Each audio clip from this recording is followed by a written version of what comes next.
Ya Rompas.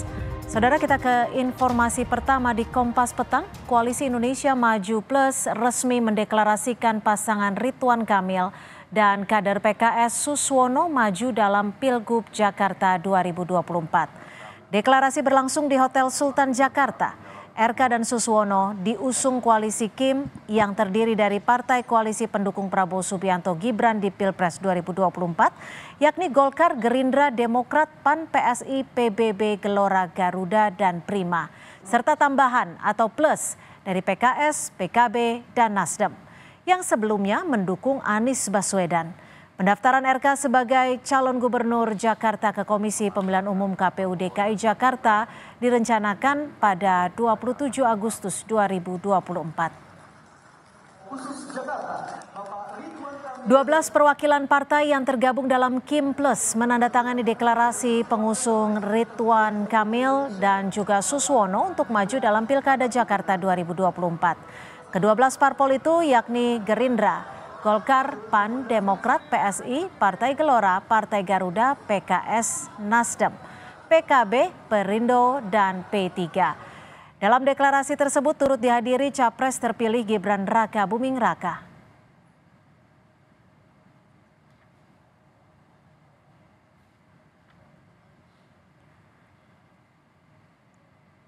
Wakil Presiden terpilih Gibran Raka Buming Raka menghadiri deklarasi Ridwan Kamil dan Suswono sebagai bakal calon gubernur dan bakal calon wakil gubernur Jakarta yang diusung Koalisi Indonesia Maju Plus. Sementara Presiden terpilih Prabowo Subianto tidak hadir di deklarasi sebab sebagai Menteri Pertahanan Prabowo sedang berkunjung ke luar negeri.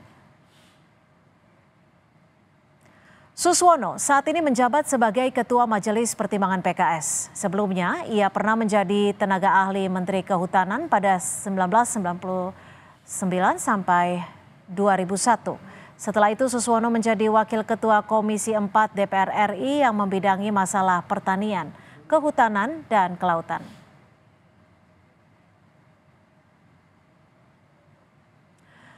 Tinggalkan Anies, PKS, PKB, dan Nasdem hadiri deklarasi Ridwan Kamil Suswono untuk maju Pilgub Jakarta. Anies dan PD Perjuangan ditinggalkan. Kita bahas bersama Wasekjen PKB, Saiful Huda, dan juga Direktur Eksekutif Indikator Politik Indonesia, Burhanuddin Muhtadi. Selamat petang Mas Burhan, selamat petang juga Mas Saiful. Terima kasih sudah bergabung bersama kami di Kompas Petang. Makasih. Ya, petang. Mas Burhan.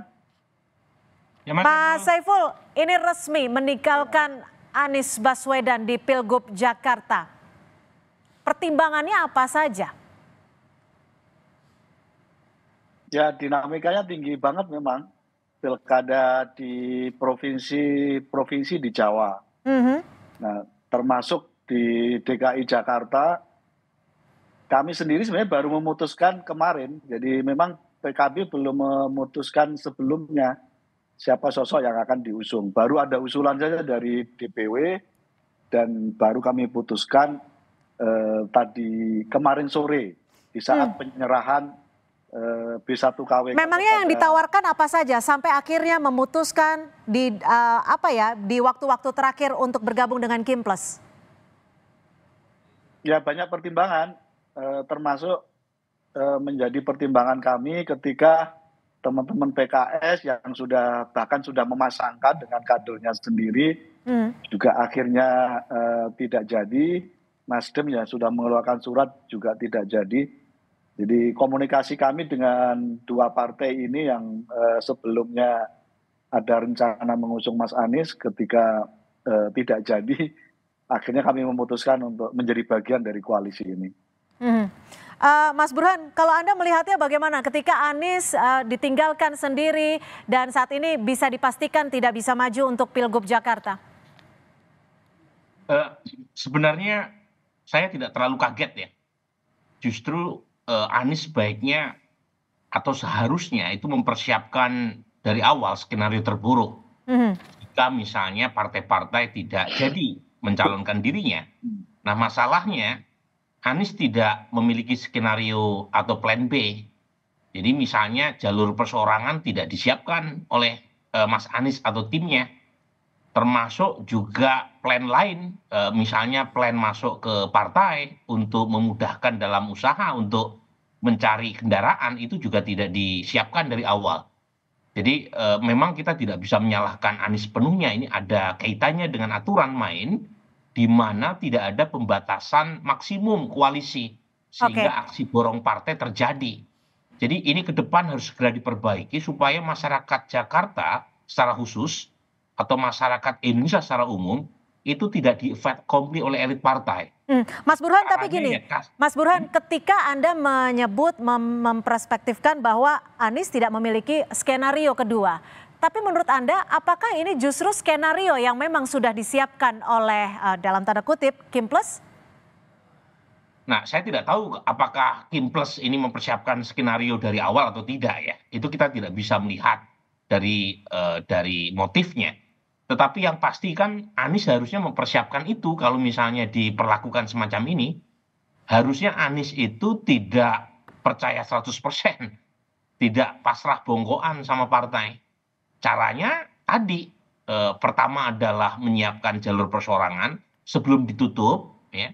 Kemudian yang kedua termasuk skenario masuk ke partai supaya cara untuk memenuhi minimum threshold 20% itu bisa terpenuhi.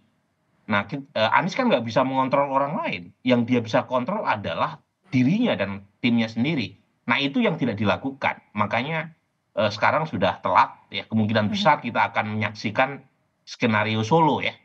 Yaitu calon kuat, yaitu Gibran saat itu didukung oleh hampir semua partai, melawan calon yang sangat tidak kompetitif. Jadi bukan skenario Makassar, tetapi skenario Solo. Nah ini terjadi karena kalau kita lihat calon independen yang barusan disahkan oleh KPU Jakarta, Pak Dharma Pongrekun, itu elektabilitasnya hanya 0,2%. Jadi saya setuju sama Fahri Hamzah dalam pidatonya tadi. Menurut saya nggak ada gunanya juga pemilu kada di Jakarta. Karena toh kita sudah tahu hasilnya.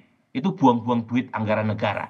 Ya, menggelar pilkada Jakarta antara Ridwan Kamil dengan Suswono didukung oleh 12 partai melawan calon yang sama sekali tidak kompetitif. Artinya menurut Anda dalam tanda petik Anies bisa dikatakan kena prank gitu dalam tanda kutip? Itu mungkin Mas Saiful yang bisa menjawabnya ya. Tetapi poin saya begini, potensi kena prank jelas kita saksikan hari ini. Tetapi kenapa Anies tidak mempersiapkan diri untuk di-prank? Makanya saya termasuk orang yang menyesalkan. I'm not a big fans of him.